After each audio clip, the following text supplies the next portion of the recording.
आप सभी का हमारे YouTube चैनल पर स्वागत है। दोस्तों, आज की वीडियो बहुत ही खास होने वाली है क्योंकि आज की वीडियो में हम अच्छे से जानेंगे कि किन अपराधों में समझौता हो सकता है और किन अपराधों में समझौता नहीं हो सकता है। इसीलिए वीडियो को लास्ट तक ज़रूर देखें और अगर हमारी वीडियो आपको पसंद आए तो वीडियो को लाइक, शेयर और अगर आप हमारे चैनल पर नए हैं तो चैनल को सब्सक्राइब करना ना भूलें। आइए दोस्तों, आज का अपना टॉपिक शुरू करते हैं।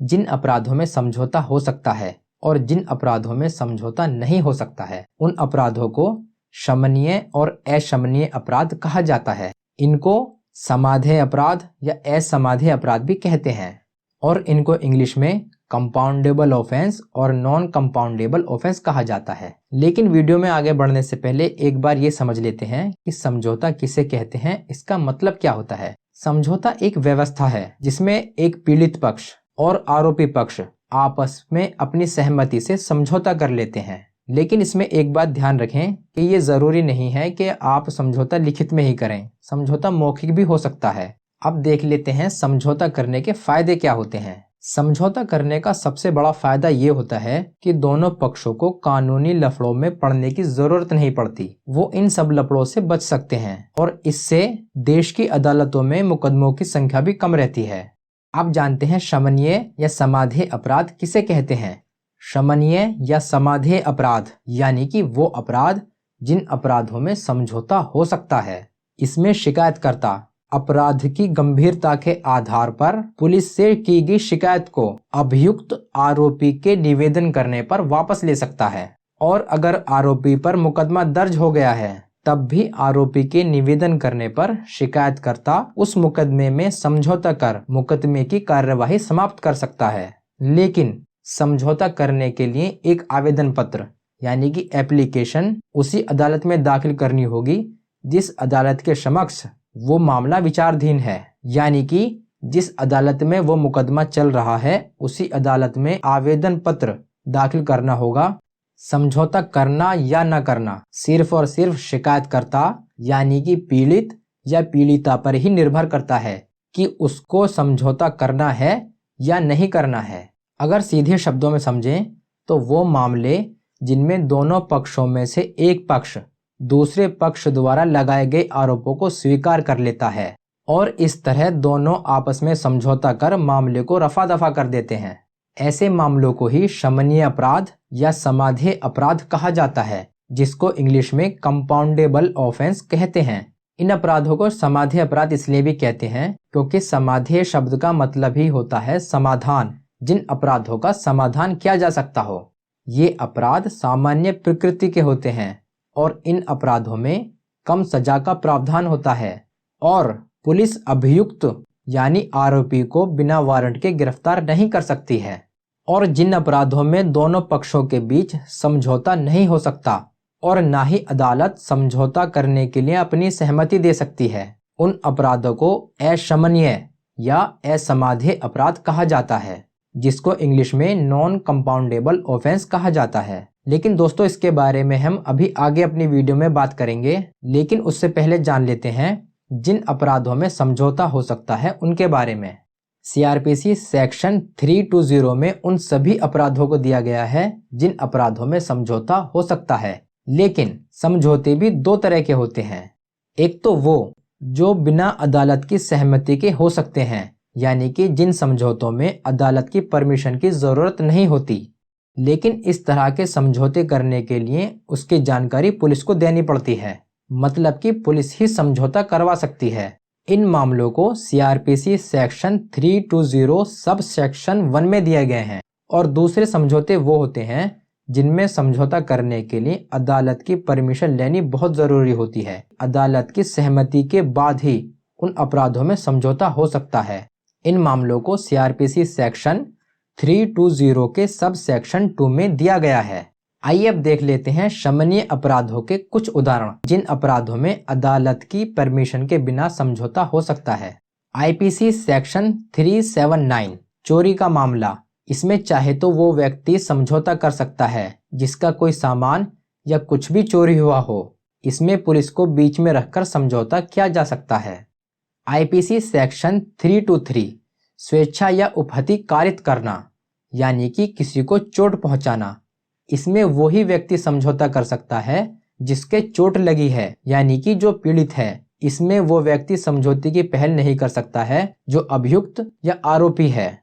आईपीसी सेक्शन 298 धार्मिक भावनाओं को चोट पहुंचाना। इसमें कोई व्यक्ति अगर किसी की धार्मिक भावनाओं को जानबूझकर आहत करता है या चोट पहुंचाता है तो आहत होने वाला व्यक्ति आरोपी के निवेदन करने पर समझौता करने के लिए पुलिस की मदद ली जा सकती है। आईपीसी सेक्शन 341 और 342 किसी को गलत तरीके से बंधक बनाना।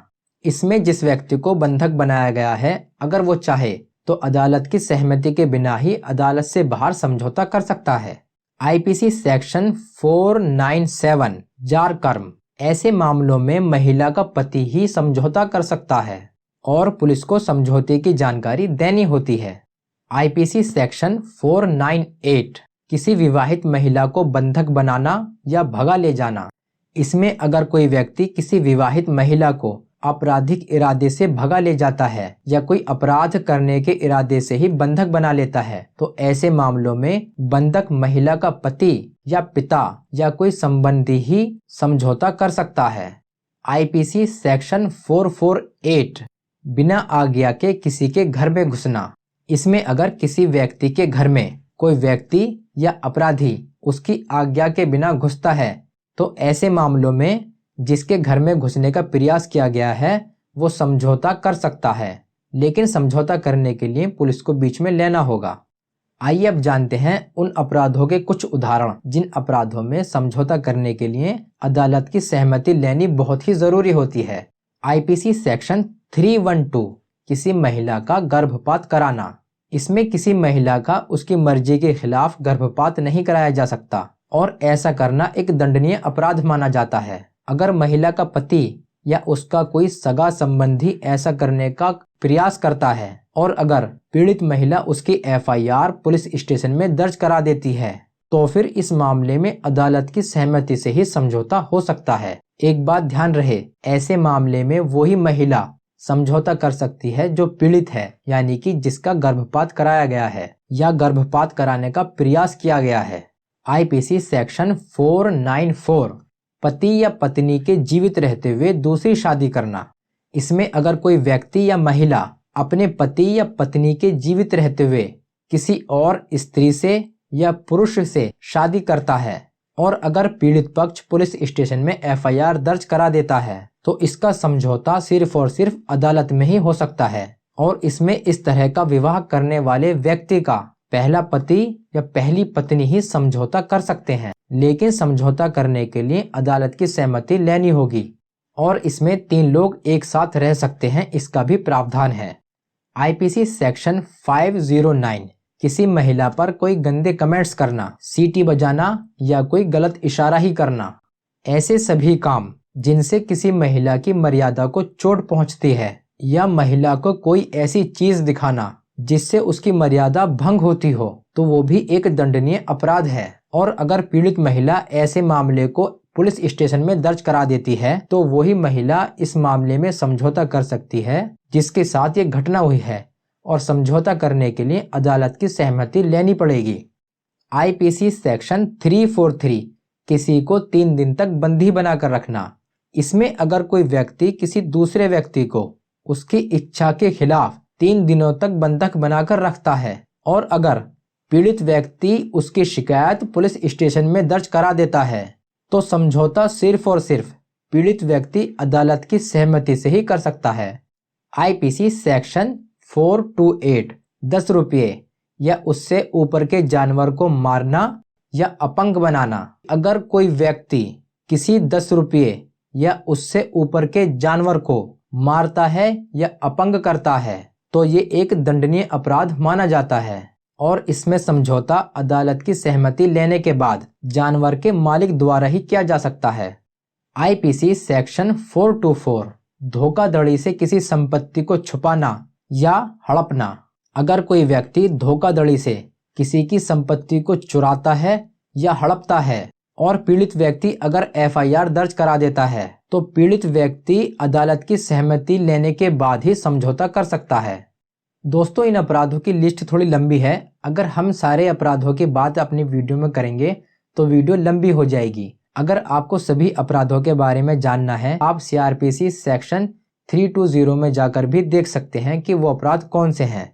आइए अब जानते हैं अशमनीय या असमाध्य अपराध किन्हें कहते हैं।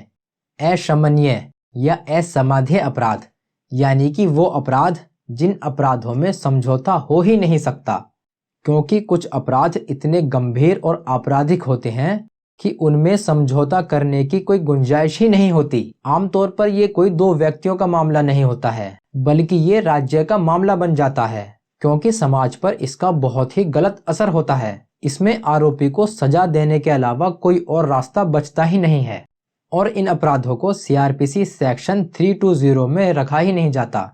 यानी कि अगर सीआरपीसी सेक्शन 320 को देखें तो उसमें जितने भी मामले दिए गए हैं उनमें समझौता हो सकता है और जो मामले उसमें नहीं दिए गए हैं उन सभी मामलों में समझौता हो ही नहीं सकता।